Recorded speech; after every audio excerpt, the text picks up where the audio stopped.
우리 다 같이 사도신경으로 신앙 고백하겠습니다. 전능하사 천지를 만드신 하나님 아버지를 내가 믿사오며 그 외아들 우리 주 예수 그리스도를 믿사오니 이는 성령으로 잉태하사 동정녀 마리아에게 나시고 본디오 빌라도에게 고난을 받으사 십자가에 못 박혀 죽으시고 장사한 지 사흘 만에 죽은 자 가운데서 다시 살아나시며 하늘에 오르사 전능하신 하나님 우편에 앉아 계시다가 저로서 산자와 죽은 자를 심판으로 오시리라. 성령을 믿사오며 거룩한 공예와 성도가 서로 교통하는 것과 죄를 사하여 주시는 것과 몸이 다해 사는 것과 영원히 사는 것을 믿사옵나이다. 아멘. 찬송가 288장 찬양하십니다. 288장입니다.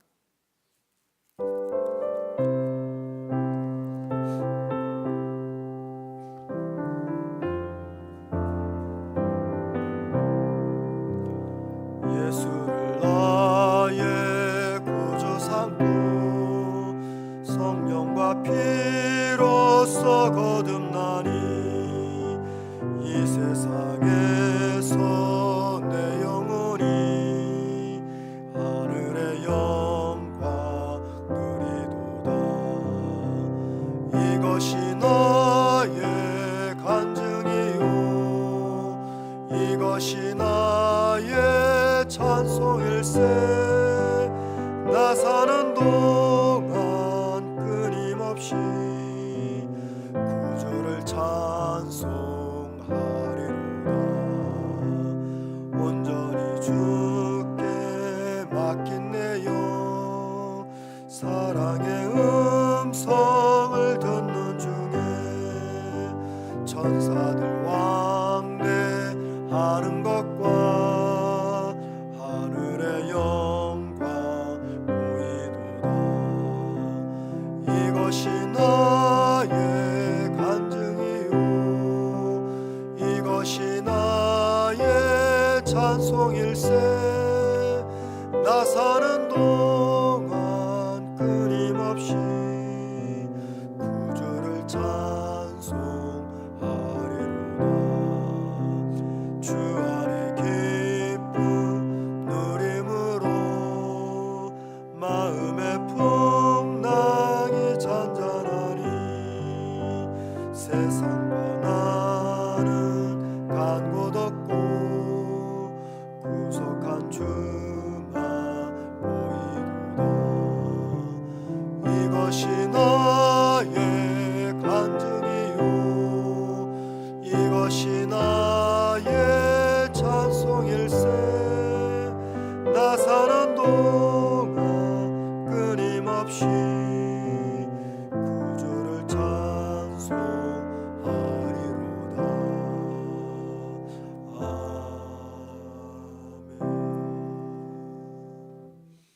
아멘. 하나님 말씀입니다. 아모스 2장 4절에서 16절입니다. 아모스 2장 4절에서 16절 제 성경책으로 구약 1276면에 있습니다. 아모스 2장 4절에서 16절까지 제가 혼자 읽겠습니다. 여호와께서 이와 같이 말씀하시되 유다의 서너 가지 죄로 말미암아 내가 그 벌을 돌이키지 아니하리니 이는 그들이 여호와 율법을 멸시하며 그 율례를 지키지 아니하고 그의 조상들이 따라갔던 거짓 것에 미혹되었음이라. 내가 유다에 불을 보내리니 예루살렘의 궁궐들을 사르리라. 여호와께서 이와 같이 말씀하시되 이스라엘의 서너 가지 죄로 말미암아 내가 그 벌을 돌이키지 아니하리니 이는 그들이 은을 받고 은을 팔며 신 한 켤레를 받고 가난한 자를 팔며 힘없는 자의 머리를 티끌 먼지 속에 발로 밟고 연약한 자의 길을 굽게 하며 아버지와 아들이 한 젊은 여인에게 다녀서 내 거룩한 이름을 더럽히며 모든 제단 옆에서 전당 잡은 옷 위에 누우며 그들의 신전에서 벌금으로 얻은 포도주를 마심이니라. 내가 아무리 사람을 그들 앞에서 멸하였나니 그 키는 백향목 높이와 같고 강하기는 상수리 나무 같으나 내가 그 위에 열매 그 아래의 뿌리를 진멸하였느니라. 내가 너희를 애굽 땅에서 이끌어내어 40년 동안 광야에서 인도하고 아무리 사람의 땅을 너희가 차지하게 하였고 또 너희 아들 중에서 선지자를 너희 청년 중에서 나시린을 일으켰나니 이스라엘 자손들아 과연 그러지 아니하냐. 이는 여호와의 말씀이니라. 그러나 너희가 나실 사람으로 포도주를 마시게 하며 또 선지자에게 명령하여 예언하지 말라 하였느니라. 보라, 곡식단을 가득히 실은 수레가 흙을 누름같이 내가 너희를 누르리니 빨리 다른 박질하는 자도 도망할 수 없으며 강한 자도 자기 힘을 낼 수 없으며 용사도 자기 목숨을 구할 수 없으며 활을 가진 자도 설 수 없으며 발이 빠른 자도 피할 수 없으며 말 타는 자도 자기 목숨을 구할 수 없고 용사 가운데 그 마음이 굳센 자도 그날에는 벌거벗고 도망하리라. 여호와의 말씀이니라. 아멘. 오늘 본문은요, 하나님이 유다와 이스라엘을 심판하시겠다고는 선언하는 내용입니다.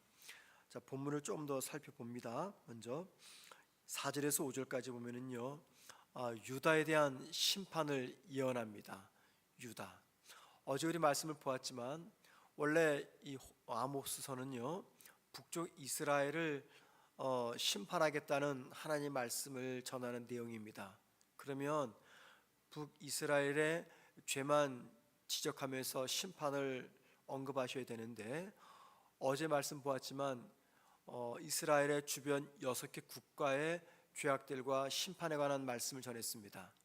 자, 그러고 나서 이제 이스라엘에 관한 말씀으로 시작되어야 되는데 오늘 본문은요, 이스라엘이 아닌 유다 민족의 죄를 지적하며 유다를 심판하게 하시다는 말씀이 기록되어 있습니다. 왜 이스라엘을 말하지 않고 유다를 말할까요? 그것은 이스라엘 입장에서 볼 때 유다도 다른 나라이기 때문입니다. 마치 우리나라가 북한을 다른 나라로 보듯이 북이스라엘이 유다를 볼 때 유다는 다른 나라입니다. 자, 그래서 이스라엘의 심판을 말하기 전에 역시 다른 나라였던 유다의 심판을 먼저 말하는 겁니다. 먼저 우리가 보면은요, 이 유다의 죄를 크게 두 가지로 언급을 합니다. 첫째는 하나님의 율법과 말씀을 멸시한 죄입니다. 자, 4절 말씀 보시겠습니다. 여호와께서 이와 같이 말씀하시되 유다의 서너 가지 죄로 말미암아 내가 그 벌을 돌이키지 아니하리니 이는 그들이 여호와 율법을 멸시하며 그 율례를 지키지 아니하고, 이게 유다의 첫 번째 죄였습니다. 율법을 멸시하고 율례를 지키지 아니한 죄. 이 말이 무슨 말입니까? 유다의 죄는요, 하나님 말씀에 대한 불순종에서부터 시작이 되었다, 그 말입니다. 여러분, 하나님의 입장에서 볼 때 하나님 말씀에 대한 불순종은 무엇을 의미할까요? 그것은 하나님과 맺은 언약을 유다가 파괴했다, 그 뜻입니다. 하나님은 오래전 신명기 28장 15절에서 이스라엘이 하나님 말씀에 순종하지 않으면 심판하겠고 순종하면 복을 내리겠다 약속하셨어요. 유다가 하나님 말씀에 순종하지 않았다, 그 말은 하나님과 맺은 언약을 파괴했다, 그 말입니다. 결국 유다는 하나님 말씀을 순종하지 않았기 때문에 심판과 저주를 자초한 겁니다. 자, 두 번째 유다의 죄입니다. 계속 4절 말씀 맨 뒷부분 보시기 바랍니다. 이렇게 말합니다. 그의 조상들이 따라가던 거짓 것에 미혹되었음이라. 이게 두 번째 죄입니다. 무슨 죄입니까? 우상 숭배입니다. 우상 숭배. 당시 아모스 당시 유다 백성들은요, 그들이 조상들이 섬겼던 우상들을 그대로 답습하면서 따라가면서 하나님을 떠났습니다. 이것이 그들의 죄였습니다. 자, 그러면 어떤 심판의 말씀을 주셨을까요? 불로 예루살렘 성을 멸망시켰다라는 심판입니다. 5절 말씀 보시겠습니다. 내가 유다에 불을 보내리니 예루살렘의 궁공들을 사르리라. 이 경고는 만일 유다가 회개하지 않을 경우 하나님의 심판이 임하는데 예루살렘 성이, 예루살렘의 궁궐들이 불에 타겠다, 그 말입니다. 여러분, 이 말씀이 어떻게 성취가 됩니까? 열왕기하 25장 9절 말씀 보면 바빌론이 군사들을 끌고 유다를 침공합니다. 그때 성전과 왕궁과 모든 집들이 불타게 되죠. 그렇게 성취가 됩니다. 이것이 첫 번째 유다에 관한 죄였고요. 이제 본격적으로 북이스라엘의 죄가 무엇인지를 언급을 합니다. 그게 6절에서부터 16절까지 말씀입니다. 아모스가 지적하는 북이스라엘의 죄는 크게 네 가지입니다. 먼저 보겠습니다. 첫 번째 6절 말씀 보시기 바랍니다. 여호와께서 이와 같이 말씀하시되 이스라엘이 서너 가지 죄로 말미암아 내가 그 벌을 돌이키지 아니하리니 이는 그들이 은을 팔고 의인을 팔며 신 한 켤레를 받고 가난한 자를 팔며. 이스라엘의 죄는요, 제일 첫 번째 사회적 불의와 억압이었습니다. 여기 6절 말씀, 은을 팔고 은을 받고 의인을 팔며 신 한 켤레를 받고 가난한 자를 팔며, 이것은요 경제적 탐욕과 사회적 불의를 가리킵니다. 약자들을 희생하며 사소한 이익을 추구하는 모습, 이게 바로 하나님이 가장 미워하시는 죄 중에 하나였다, 그 말입니다. 여기 신 한 켤레를 받고 가난한 자를 판다, 이 표현은요 당시 이스라엘 사회의 부패와 불의를 보여주는 상징적 표현입니다. 몇 가지 의미가 있습니다. 신 한 켤레, 이건 매우 작은 가치의 물건이죠. 그런데 매우 작은 가치의 그 물건, 이것은 가난한 자의 생명이나 권리가 사소한 이익만으로도 팔려나가는 이 부당한 거래를 의미합니다. 또 신 한 켤레를 팔고 가난한 자를 판다, 이 말은요 채무로 인한 노예화를 의미합니다. 당시 사회에서는요 빚을 갚지 못하면 노예로 팔려갔습니다. 신 한 켤레만큼의 빚이라도 갚지 못하면 노예를 팔렸던 이 극단적인 상황을, 당시의 상황을 묘사하고 있습니다. 결론적으로 신 한 켤레는요 탐욕과 사회적 불의가 만연했던 당시 이스라엘의 이 도덕적 타락과 약자들의 비참한 상황을 보여주는 말씀인 겁니다. 이스라엘이 그런 죄를 졌다는 겁니다. 여러분 7절 말씀 계속 봅니다. 이렇게 말합니다. 심 없는 자의 머리를 티끌 먼지 속에 발로 밟고. 이게 무슨 말입니까? 이 표현은요 당시 이스라엘 사회에서 약자에 대한 억압과 착취를 상징적으로 묘사하는 표현입니다. 여기에는 두 가지 의미가 있습니다.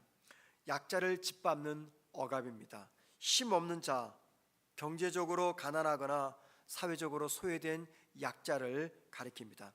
여기 머리를 티끌 먼지 속에 발로 밟는다, 이 표현은요 약자를 완전히 짓밟고 인간으로서의 기본적 존엄성마저도 짓밟는 행동을 말합니다. 이게 북이스라엘의 죄였습니다. 또한 동시에 이것은요 극심한 불평등을 의미합니다. 부유한 자들이 법적, 사회적 그리고 경제적 권력을 이용해서 가난한 자들을 억압하고 자신의 이익을 위해서 그들을 착취했던 모습을 가리킵니다. 이게 첫 번째 이유입니다. 두 번째 죄입니다. 이스라엘의 성적 부도덕의 죄입니다. 여기 7절 중간 좀 보시기 바랍니다. 이렇게 나와 있어요. 아버지와 아들이 한 젊은 여인에게 다녀서 들어가서 내 거룩한 이름을 더럽히며. 아버지와 아들이라는 표현은요 아버지와 아들이 동일한 여인과 관계를 맺었다라는 뜻으로서 가족 내에서 성적 도덕이 심각하게 무너졌음을 의미합니다. 이게 북이스라엘의 두 번째 죄였습니다. 세 번째, 이스라엘의 종교적 부패를 이야기합니다. 8절 말씀 보십니다. 모든 제단 옆에서 전당 잡은 옷 위에 누우며 라고 말합니다. 우상 앞에서, 그 말이죠. 동시에 가난한 자들의 이 담보물을 반환하지 않은 죄, 율법을 어기는 행위, 이스라엘의 종교적 부패를 이야기합니다. 네 번째, 하나님의 은혜를 무시한 죄입니다. 10절과 11절 말씀을 보시겠습니다. 10절 11절입니다. 내가 너희를 애굽 땅에서 이끌어 내어 40년 동안 광야에서 인도하고 아모리 사람의 땅을 너희가 차지하게 하였고 또 너희 아들 중에서 선지자를 너희 청년 중에서 나시린을 일으켰나니, 거기까지 봅니다. 하나님은 이스라엘에게 과거 큰 은혜를 베푸셨습니다. 그 은혜는 애굽에서 구원하셨고 광야길을 지나가게 하셨어요. 이것은 그들을 향한 하나님의 은혜를 상징적으로 보여주는 사건들이죠. 그런데 이스라엘이 그 은혜를 기억하지 않고 나시린과 선지자들을 억압하는 죄를 범했다라는 겁니다. 이게 10절과 11절의 이야기입니다. 자, 이렇게 네 가지 죄를 언급한 다음에 마지막으로 심판을 선언합니다. 그것이 13절과 16절 말씀인데, 여러분 13절 보십시다. 보라, 곡식단을 가득히 실은 수레가 흙을 누름같이 내가 너희를 누르리니, 내가 너희를 누르겠다, 내가 너희를 반드시 심판하겠다, 그 말입니다. 이 말은 하나님의 심판은요, 이스라엘이 도망칠 수 없도록 철저할 것이다. 흙을 꽉꽉 누릅니다. 그것처럼 하나님이 이스라엘을 심판하겠다. 결코 너희들이 도망칠 수 없을 것이다, 그 말입니다. 14절 보세요. 빨리 다른 박질하는 자도 도망할 수 없으며, 무슨 말입니까? 그 누구도 하나님의 심판을 피할 수가 없다, 그 말입니다. 결국 유다와 이스라엘의 죄가 무엇입니까? 유다는 하나님의 율법을 멸시하고 우상을 섬긴 죄입니다. 북이스라엘 죄는 어떤 죄입니까? 사회적 불의, 성적 부도덕, 종교적 부패, 이게 그들의 죄였습니다. 여러분, 오늘 본문이 우리에게 주는 가장 중요한 신앙 교훈 한 가지를 꼽으라면 무엇일까요?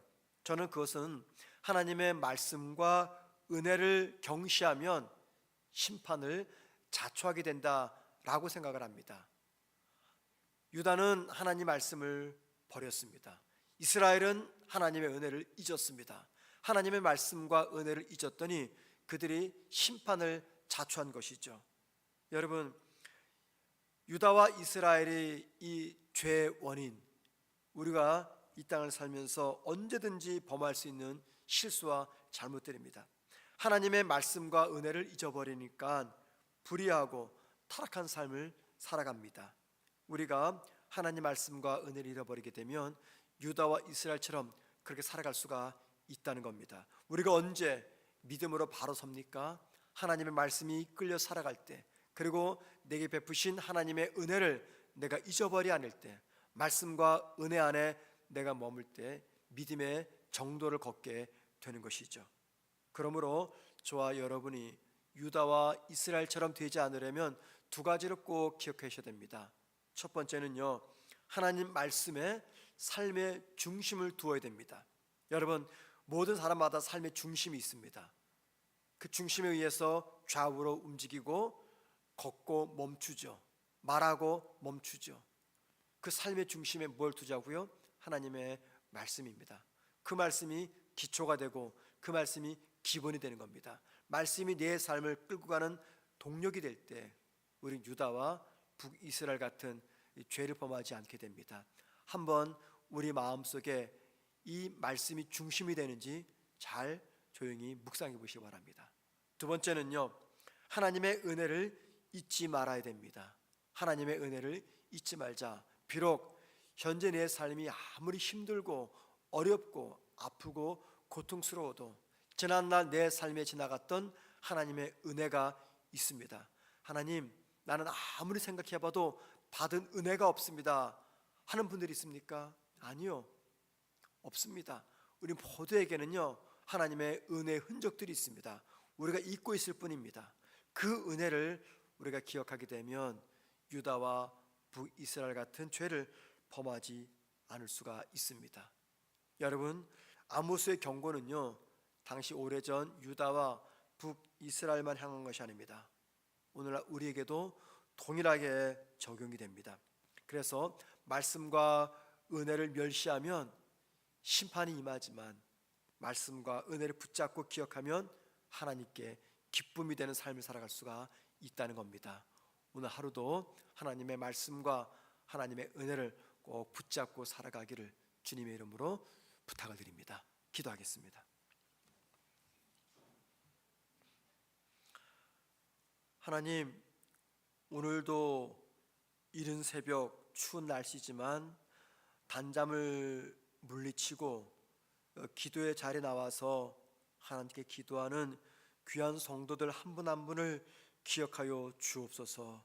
아침에 일어나서 예배다 오는 것 이 자체만으로도 하나님이 기뻐하실 줄 믿습니다. 비록 내가 기도 시간 잠에 취해서 제대로 기도를 드리지 못한다 할지라도 주 앞에 나와서 말씀 받고 기도하고자 했던 우리 모습들을 귀하게 보셔서 하나님께서 우리의 삶을 붙잡아 주시고 무엇보다 하나님의 은혜와 하나님의 말씀이 우리 삶의 중심이 되어서 그 말씀과 은혜를 붙잡고 살아가는 복된 하루가 되게 하여 주옵소서. 아버지 하나님, 우리 성도들 가운데 하나님의 특별하신 은혜가 돌보심과 손길이 필요한 성도들이 계십니다. 아버지 하나님께서 도우셔서 하나님의 예측할 수 없는 방법, 우리가 도무지 상상할 수 없는 방법과 손길을 통하여서 우리 삶의 회복과 다시 일어섬의 은혜를 베풀어 주옵시고 고난을 감당할 수 있는 능력 또한 허락하여 주옵소서. 우리 성문교회에 속한 모든 성도들 오늘 살아가는 동안에 하나님과 동행하며 말씀과 은혜 안에 머무는 우리가 되게 하여 주옵소서. 하나님, 어수선한 이 민족과 이 나라를 붙잡아 주옵시고 하나님의 선하신 뜻에 따라 이끌어 주옵시고 지금도 나라와 민족을 위해서 기도하는 많은 경건한 신앙인들이 있습니다. 아버지, 우리들의 기도를 기억하시사 이 민족이 가장 선하게 나아갈 수 있도록 여러 가지 위기 상황 속에서 다시 한번 회복될 수 있도록 은총을 베풀어 주옵소서. 예수님의 이름으로 기도드립니다. 아멘. 하늘에 계신 우리 아버지여, 이름이 거룩히 여김을 받으시오며 나라에 임하옵시며 뜻이 하늘에서 이룬과 같이 땅에서도 이루어지리다. 오늘날 우리에게 일용할 양식을 주옵시고 우리가 우리에게 죄 지은 자를 사하여 준 것 같이 우리의 죄를 사하여 주옵시고 우리를 시험에 들게 하지 마옵시고 다만 악에서 구하옵소서. 대개 나라와 권세와 영광이 아버지께 영원히 싸움나이다. 아멘. 이 시간 기도하실 때 먼저 하나님의 말씀을 깊이 묵상하며 순종하며 그 말씀을 삶의 중심에 두게 하옵소서. 기도하십시다. 말씀을 묵상하고 순종하며 말씀을 삶의 중심에 두게 달라고 기도하시고, 두 번째, 하나님의 은혜를 잊지 않고 은혜에 합당한 감사와 순종의 삶을 살게 하옵소서.